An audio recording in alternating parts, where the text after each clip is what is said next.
características fisiológicas e adaptações dos seres vivos nos diferentes ambientes da Terra, a evolução das plantas e a conquista do ambiente terrestre. Segundo as hipóteses mais aceitas, as plantas atuais, briófitas, pteridófitas, gimnospermas e angiospermas, descendem de formas ancestrais das algas verdes unicelulares. Essa relação de descendência entre as algas verdes e os vegetais é evidenciada pelo fato de ambas possuírem clorofila A e B, armazenarem amido como reserva de carboidratos e terem paredes celulares rígidas, compostas por carboidratos. Com a abundância de energia luminosa, carbono, hidrogênio e oxigênio, substratos necessários à atividade fotossintética, havia a proliferação de colônias de organismos fotossintetizantes.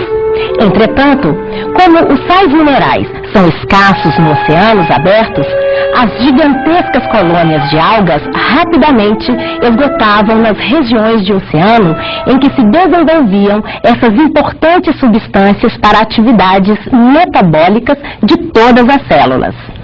Os oceanos abertos são pobres em sais minerais, mas as regiões costeiras contam com águas com maior suprimento dessas substâncias, como nitrato, fosfato, cálcio e outros minerais.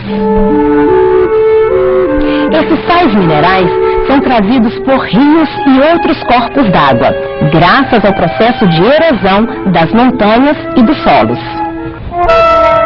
Há centenas de milhões de anos atrás, pela presença de substratos e de ambientes diferenciados, rochas, fendas, as regiões costeiras e as praias turbulentas devem ter sido um meio propício para o desenvolvimento e diversificação dos primeiros organismos multicelulares fotossintetizantes. No ambiente agitado pelo movimento de ondas e colisões contra rochas, a presença de paredes celulares deve ter se constituído uma característica favorável aos seres vivos que apresentavam tal especialização, pois ofereciam melhor sustentação e proteção contra choques mecânicos. Seres fotossintetizantes que apresentavam rizoides, estruturas especializadas na ancoragem dos seus organismos às superfícies rochosas, conseguiam se desenvolver melhor nesse ambiente sujeito à turbulência. Os organismos fotossintetizantes multicelulares tinham condições favoráveis para a produção de matéria orgânica e, com isso, para o aumento do tamanho corporal. Entretanto, esse aumento de tamanho era limitado. Essa limitação no crescimento foi superada por organismos que contavam com grupos de células ou tecidos especializados no transporte de substâncias. Essas substâncias podiam ser transportadas de regiões fotossintetizantes até partes mais internas de seus corpos. A conquista do ambiente terrestre foi o próximo passo na evolução das plantas. O ambiente terrestre tinha muito a oferecer aos organismos fotossintetizantes recém-chegados, pois a luz é abundante, oxigênio e gás carbônico estão disponíveis mais facilmente e o solo é rico em minerais. Porém, a disponibilidade de água do ambiente terrestre é limitada e pode explicar a distribuição dos grupos de plantas atuais na superfície terrestre. As briófitas são mais frequentemente encontradas em ambientes úmidos. Elas dependem muito da água, pois não possuem estruturas ou tecidos que diminuam a possibilidade de desidratação. E ainda, elas não têm tecidos que permitam a distribuição eficiente de substâncias, necessitando fazer esse transporte por difusão.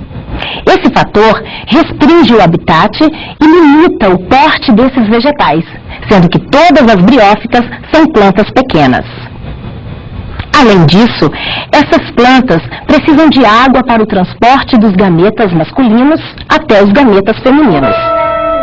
As pteridófitas apresentam características que evitam a desidratação e que permitem um transporte mais eficiente de substâncias.